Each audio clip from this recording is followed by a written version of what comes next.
নমস্কাৰ আপোনালোকে চাবলৈ আৰম্ভ কৰিছে নিউজ নাও আৰু মই অনুপম বৰা।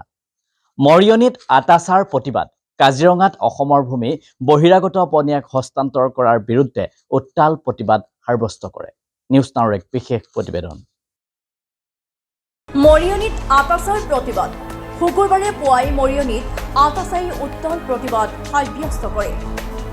কাজিৰঙাত অসমৰ ভূমি বহিৰাগত বনীয়াক হস্তান্তৰ কৰাৰ বিৰুদ্ধে আটাচাই এক প্ৰতিবাদী কাৰ্যসূচী পালন কৰিছিল।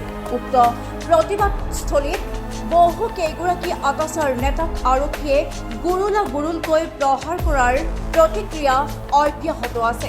মৰিয়নিৰ কলিয়াপানীত আটাচাই মুখ্যমন্ত্ৰী ডক্টৰ হিমন্ত বিশ্ব শৰ্মা আৰু ডিজিপিৰ প্ৰতিকৃতি দাহ কৰি আটাচা নেতাৰ ওপৰত আৰক্ষীয়ে প্ৰহাৰ কৰাৰ ঘটনাৰ বাবে প্ৰতিবাদ সাব্যস্ত কৰে। অসমৰ চাহ শ্ৰমিকসকলে ভোগ দখল কৰি থকা চাহ শ্ৰমিকসকলে ভোগ দখল কৰি থকা যিবিলাক জমি আছিলে তেখেতসকলে কি ধৰণত অসম চৰকাৰখনে এই হায়াত গ্ৰুপক দিছে বা বনিয়া গোষ্ঠীক দিয়াৰ ব্যৱস্থা কৰিছে, সেই প্ৰতিবাদত অসম স্বাধীন ছাত্ৰ সন্থা আৰু হাতীখুলি চাহ বাগিচাৰ সমূহ শ্ৰমিক ৰাইজে বাগিচা বন্ধ কৰি এটা শান্তিপূৰ্ণ গণতান্ত্ৰিক আন্দোলন কৰিবলৈ যোৱা মুহূৰ্তত বোকাঘাট আৰক্ষীৰ যিসকল পুলিচ প্ৰশাসনৰ যিসকল বিষয়া আছিলে তেখেতসকলে অতি বৰ্বৰতাৰে অসম স্বাধীন ছাত্ৰ সন্থাৰ সন্মানীয় সাধাৰণ সম্পাদক কেন্দ্ৰ সমিতিৰ জগদীশ বৰাক ডাঙৰীয়াক প্ৰমুখ কৰি কেন্দ্ৰ সমিতিৰ কেইবাজনো বিক্ষোভবীয়াক তথা গোলাঘাট জিলাৰ সভাপতি সম্পাদকক প্ৰমুখ কৰি কেইবাজনো বিক্ষোভবীয়াক গুৰুলকৈ তেখেতসকলে প্ৰহাৰ কৰাৰ কাৰ্যক আমি তীব্ৰ ভাষাৰে নিন্দা জনাইছোঁ।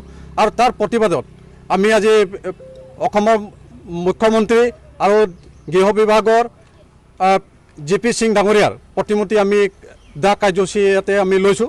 আৰু আমি অসম চৰকাৰখনক এটা কথা আমি স্পষ্ট ভাষাৰে আজি প্ৰতিমূৰ্তি দা কাৰ্যসূচীৰ যোগেদি আমি আহ্বান জনাওঁ তথা তীব্ৰ ভাষাৰে আমি তেখেতক জনাব বিচাৰিছোঁ যে অতি শীঘ্ৰে তাত বসবাস কৰি থকা যিসকল চাহ জনগোষ্ঠীৰ লোক আছে তেখেতসকলক যদি শীঘ্ৰে ভূমি পট্টা প্ৰদান নকৰে নিশ্চিতভাৱে অনাগত দিনত সমগ্ৰ অসমতে চাহ জনগোষ্ঠীৰ ৰাইজে এই যোৱাকালি যিটো ঘটনা হৈ গৈছে এই আন্দোলন কিন্তু সমগ্ৰ অসমত চাহ জনগোষ্ঠীৰ ৰাইজে ইয়াৰ প্ৰত্যুত্তৰ দিবৰ কাৰণে তথা আন্দোলন কাৰ্যসূচী গ্ৰহণ কৰিবৰ কাৰণে ইতিমধ্যে সাজু হৈছে।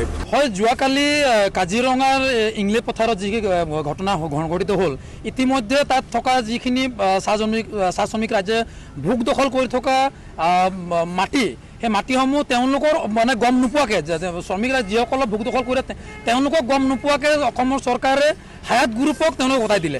আৰু এই কথা নতুন নহয়, তেওঁলোকে ইতিমধ্যে বনিয়া গোষ্ঠী অসমৰ যি বিজেপি চৰকাৰে মাটিসমূহ বা যিকোনো সম্পত্তি চৰকাৰৰ সমূহ বনিয়া গোষ্ঠীক দি আহিছে।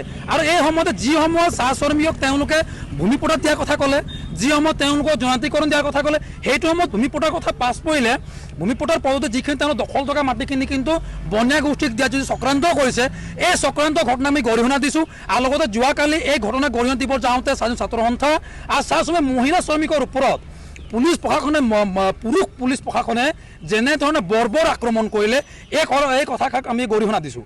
লগতে আমি অসম চৰকাৰক সকীয়াই দিছোঁ যে পৰৱৰ্তী সময়ত আপোনালোকে যি দাদাগিৰি কৰিছে, যি আপোনালোকে প্ৰতিশ্ৰুতি প্ৰদান কৰি আপোনালোকে চৰকাৰ গঠন কৰিছিলে সেই প্ৰতিশ্ৰুতিৰ অপজিটত বিৰুদ্ধে যিখিনি কাম কৰিছে তাৰ কিন্তু প্ৰত্যুত্তৰ দিবৰ কাৰণে চাবি চলাই আমি সাজু হৈছোঁ।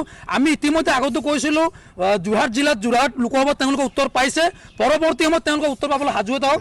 আমি বাগিচা চালান যাম আৰু ৰাইজক কিন্তু সজাগতা কৰিম আমি যে ভূমিপট্টাৰ বদলিত তেওঁলোকে যি ধৰণে আমাক লুণ্ঠন কৰিছে, কেইটামান বেনিফিচিয়াৰী আমাক বনাই পিনে আমাৰ যিটো ঠগ প্ৰবঞ্চনা কৰিব বিচাৰিছে এইটো কিন্তু আমি সকীয়াই দিছোঁ। আৰু যোৱাকালি যি বৰ্বৰ আক্ৰমণ চাহজন ছাত্ৰ সন্থা আৰু চাহ শ্ৰমিক ৰাইজৰ ওপৰত বৰ্বৰ আক্ৰমণ প্ৰতিবাদত আমি চাহজন ছাত্ৰ সন্থা তিয়ক শাখাই আজি চেলেংহাটৰ কলিয়াপানীত আমি অসম চৰকাৰৰ মুখ্যমন্ত্ৰী আৰু অসমৰ ডিজিপিক আমি প্ৰতিমূৰ্তি দাহ কৰিছোঁ। আৰু পৰৱৰ্তী আমি সকীয়াই দিছোঁ অসম চৰকাৰৰ লগতে অসমৰ পুলিচ প্ৰশাসন আপোনালোকে সাজু হৈ যাওক, কোনো কাৰণত নিৰীহ লোকৰ ওপৰত আপোনালোকৰ অত্যাচাৰ গুণ্ডাগিৰি কিন্তু বন্ধ কৰক। ডিজিপ বৰাৰ ৰিপৰ্ট, নিউজ নাও 24/7।